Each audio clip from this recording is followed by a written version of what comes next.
ನಿಜವಾಗ್ಲೂ HDK ಬಳಿ pen drive ಇದೆಯಾ? ಪದೇ ಪದೇ ಯಾಕೆ ಹಿಟ್ ಅಂಡ್ ರನ್ ಮಾತು? ಸಿದ್ದುಗೆ ದಮ್ಮಿದೆಯಾ ಅಂತ ಕೇಳಿದ್ದಕ್ಕೆ HDK. ನಿಜವಾಗ್ಲೂ ಮಾಜಿ ಸಿಎಂ HD ಕುಮಾರಸ್ವಾಮಿ ಅವರ ಬಳಿ ಪೆನ್ ಡ್ರೈವ್ ಇದೆಯಾ? ಪದೇ ಪದೇ ಯಾಕೆ ಹಿಟ್ ಅಂಡ್ ರನ್ ಮಾತುಗಳನ್ನ ಆಡ್ತಿದ್ದಾರೆ? ಸಿಎಂ ಸಿದ್ದರಾಮಯ್ಯ ಅವರಿಗೆ ಅಸಲಿಗೆ ದಮ್ಮಿದೆಯಾ ಅಂತೇಳಿ HD ಕುಮಾರಸ್ವಾಮಿ ಕೇಳ್ತಿರೋದಕ್ಕೆ. ಏನಿದು ಕುಮಾರಣ್ಣನ ಹಾವು ಮತ್ತು ಖಾಲಿ ಬುಟ್ಟಿ ಆಟದ ಕಹಾನಿ ಅಂದ್ರ? ಅದನ್ನ ಡೀಟೇಲ್ ಆಗಿ ತೋರಿಸ್ತೀವಿ. ಆದ್ರೆ ಅದಕ್ಕಿಂತ ಮೊದಲು ನಮ್ಮ ಚಾನಲ್ ಅನ್ನು ಸಬ್ಸ್ಕ್ರೈಬ್ ಮಾಡ್ಕೊಳ್ಳಿ. ಹಾಗೇನೇ ಪಕ್ಕದಲ್ಲಿರೋ ಬೆಲ್ ಬಟನ್ ಅನ್ನು ಪ್ರೆಸ್ ಮಾಡಿ. ಜೆಡಿಎಸ್ ಪಕ್ಷ ಕಳೆದ ವಿಧಾನಸಭಾ ಚುನಾವಣೆಯಲ್ಲಿ ಕೇವಲ 19 ಸೀಟು ಗೆದ್ದು ಅಸ್ತಿತ್ವ ಉಳಿಸಿಕೊಳ್ಳಲು ಪರದಾಡುತ್ತಿದೆ. ಇಂಥ ಟೈಮಲ್ಲಿ ಲೋಕಸಭಾ ಚುನಾವಣೆಯಲ್ಲಿ ಬಿಜೆಪಿ ಜೊತೆ ದೋಸ್ತಿ ಮಾಡಿಕೊಂಡಿದ್ರು ಪ್ರಜ್ವಲ್ ರೇವಣ್ಣ ಅವರ ಅಶ್ಲೀಲ ಪೆನ್ ಡ್ರೈವ್ ಪ್ರಕರಣ ಆ ಪಕ್ಷಕ್ಕೆ ಭಾರಿ ಮುಜುಗರವನ್ನುಂಟು ಮಾಡಿದೆ. ಮಹಿಳೆ ಕಿಡ್ನಾಪ್ ಪ್ರಕರಣದಲ್ಲಿ HD ಕುಮಾರಸ್ವಾಮಿ ಅವರ ಸಹೋದರ HD ರೇವಣ್ಣ ಜೈಲಿಗೆ ಹೋಗಿ ಬಂದಿದ್ದಾರೆ. ಇತ್ತ ಬಂಧನದ ಭೀತಿಯಿಂದ ದೇಶ ಬಿಟ್ಟು ಪರಾರಿಯಾಗಿರುವ ಪ್ರಜ್ವಲ್ ರೇವಣ್ಣ ಪ್ರಕರಣ ದಿನೇ ದಿನೇ ದೊಡ್ಡ ಸುದ್ದಿ ಆಗ್ತಿದೆ. ಇದು ಸಹಜವಾಗಿ ಮಾಜಿ ಸಿಎಂ HD ಕುಮಾರಸ್ವಾಮಿ ಅವರಿಗೆ ಕಿರಿಕಿರಿಯನ್ನುಂಟು ಮಾಡುತ್ತಿದೆ. ಈ ಪ್ರಕರಣದಿಂದ ಮಾಧ್ಯಮಗಳ ದಿಕ್ಕು ತಪ್ಪಿಸುವುದಕ್ಕೆ ಮಾಜಿ ಸಿಎಂ HD ಕುಮಾರಸ್ವಾಮಿ ಮತ್ತೆ ಪೆನ್ ಡ್ರೈವ್ ವಿಷಯವನ್ನ ಮುಂಚೂಣಿಗೆ ತಂದಿದ್ದಾರೆ. ಹಾಗಾದ್ರೆ ಏನದು ಪೆನ್ ಡ್ರೈವ್? ಸಿಎಂ ಸಿದ್ದುಗೆ ದಮ್ಮಿದೆಯಾ ಅಂತೇಳಿ ಕೇಳಿದ್ದಕ್ಕೆ ಗೊತ್ತಾ? ಅದನ್ನ ತೋರಿಸ್ತೀವಿ. ಆದ್ರೆ ಅದಕ್ಕಿಂತ ಮೊದಲು ಸಚಿವ ಶರಣಬಸಪ್ಪ ದರ್ಶನಾಪುರ ಅವರು ಬಿಜೆಪಿ JDSಗೆ ಕ್ಲಾಸ್ ತಗೊಂಡಿದ್ದು ಹೇಗೆ ಅನ್ನೋದನ್ನ ನೀವು ನೋಡ್ಲೇಬೇಕು. ಇತ್ತೀಚೆಗೆ ಪ್ರಜ್ವಲ್ ರೇವಣ್ಣ ಪೆನ್ ಡ್ರೈವ್ ಪ್ರಕರಣ ರಾಜ್ಯದಲ್ಲಷ್ಟೇ ಅಲ್ಲ ಇಡೀ ದೇಶದಲ್ಲಿ ಸಿಕ್ಕಾಪಟ್ಟೆ ಸದ್ದು ಮಾಡ್ತಿದೆ. ಆದ್ರೆ ಈ ಪ್ರಕರಣದಲ್ಲಿ ಮಹಿಳೆಯರಿಗಾದ ಅನ್ಯಾಯಕ್ಕಿಂತ ಹೆಚ್ಚಾಗಿ ಈ ಪೆನ್ ಡ್ರೈವ್ ರಿಲೀಸ್ ಮಾಡಿದ್ದು ಯಾರು ಅನ್ನೋ ವಿಚಾರವನ್ನೇ ಬಿಜೆಪಿ ಮತ್ತು JDS ನಾಯಕರು ಹೆಚ್ಚಾಗಿ ಪ್ರಸ್ತಾಪಿಸುತ್ತಿದ್ದಾರೆ.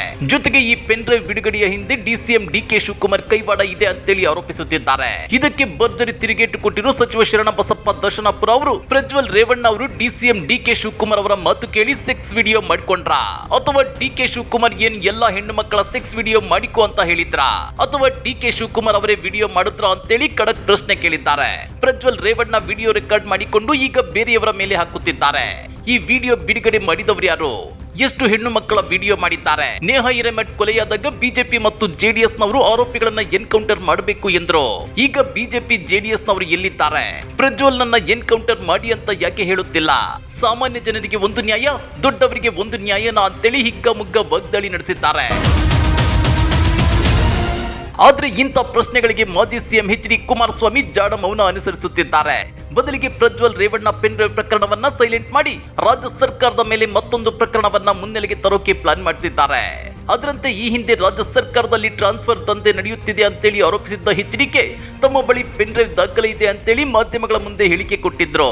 ಈಗ ಅದೇ ಪೆನ್ ಡ್ರೈವ್ ಬಿಡುಗಡೆ ಮಾಡೋದಾಗಿ ದಾಖಲೆ ಕೊಟ್ಟರೆ ಸಿಎಂ ಸಿದ್ದರಾಮಯ್ಯನವರಿಗೆ ತನಿಖೆ ಮಾಡಿಸೋ ದಮ್ಮಿದೆಯಾ ಅಂತೇಳಿ ಸವಾಲಿಸುತ್ತಿದ್ದಾರೆ. ಮಾಧ್ಯಮದವರು ತನ್ನನ್ನ ಹಿಟ್ ಅಂಡ್ ರನ್ ಪಾರ್ಟಿ ಯಾವ ಪ್ರಕರಣವನ್ನು ತಾರ್ಕಿಕ ಅಂತ್ಯಕ್ಕೆ ಕೊಂಡೊಯ್ಯಲ್ಲ ಅಂತಾರೆ. ಆದ್ರೆ ನಾನು ಹಿಟ್ ಅಂಡ್ ರನ್ ಅಲ್ಲ, ಯಾವುದೇ ಪ್ರಕರಣವನ್ನ ತಾರ್ಕಿಕ ಹಂತಕ್ಕೆ ತೆಗೆದುಕೊಂಡು ಹೋಗಬೇಕಾದವರು ಯಾರು ಅಂತೇಳಿ ಪ್ರಶ್ನಿಸಿದ್ದಾರೆ. ಇದಕ್ಕೂ ಮೊದಲು ಹಲವಾರು ಪ್ರಕರಣಗಳ ದಾಖಲೆಗಳನ್ನು ರಾಜ್ಯ ಸರ್ಕಾರಕ್ಕೆ ಕೊಟ್ಟಾಗಿದೆ. ಅನೇಕ ವಿಷಯಗಳನ್ನ ಪ್ರಸ್ತಾಪಿಸಿಯಾಗಿದೆ. ಅದರಿಂದ ಏನು ಪ್ರಯೋಜನವಾಗಿಲ್ಲ ಅಂತೇಳಿದ್ದಾರೆ. ಅದೇನೇ ಇರ್ಲಿ, ಖಾಲಿ ಬುಟ್ಟಿ ಹಿಡ್ಕೊಂಡು ಅದರಲ್ಲಿ ಹಾವಿದೆ ಬಿಡ್ತೀನಿ ಅಂತ ಹೆದರಿಸುವ ಹಾಗೆ ಮಾಜಿ ಸಿಎಂ HD ಕುಮಾರಸ್ವಾಮಿ ಕೂಡ ತಮ್ಮ ಬಳಿ ಪೆನ್ ಡ್ರೈವ್ ಇದೆ, ರಾಜ್ಯ ಸರ್ಕಾರದ ಟ್ರಾನ್ಸ್ಫರ್ ದಂಧೆಯ ದಾಖಲೆ ಇದೆ, ಬಿಡ್ತೀವಿ ಅಂತೇಳಿ ಸುಮಾರು 1 ವರ್ಷದಿಂದ ಕಾಗೆ ಅರಸ್ತಾನೆ ಇದ್ದಾರೆ. ಹಾಗಾದ್ರೆ ದಾಖಲೆ ಬಿಡುಗಡೆ ಮಾಡೋದಕ್ಕೆ HD ಕುಮಾರಸ್ವಾಮಿ ಮೀನಾಮೇಷ ಎಣಿಸುತ್ತಿರೋದಕ್ಕೆ? ಕಮೆಂಟ್ ಮಾಡಿ, ವಿಡಿಯೋ ಲೈಕ್ ಮಾಡಿ, ಶೇರ್ ಮಾಡಿ. ಇಂಥ ಮತ್ತಷ್ಟು ರೋಚಕ ರಾಜಕೀಯ ಸುದ್ದಿಗಳನ್ನ ಮಿಸ್ ಮಾಡದೆ ನೋಡಬೇಕು ಅಂದ್ರೆ ನಮ್ಮ YouTube ಚಾನೆಲ್ ಅನ್ನ ಸಬ್ಸ್ಕ್ರೈಬ್ ಮಾಡ್ಕೊಳ್ಳಿ.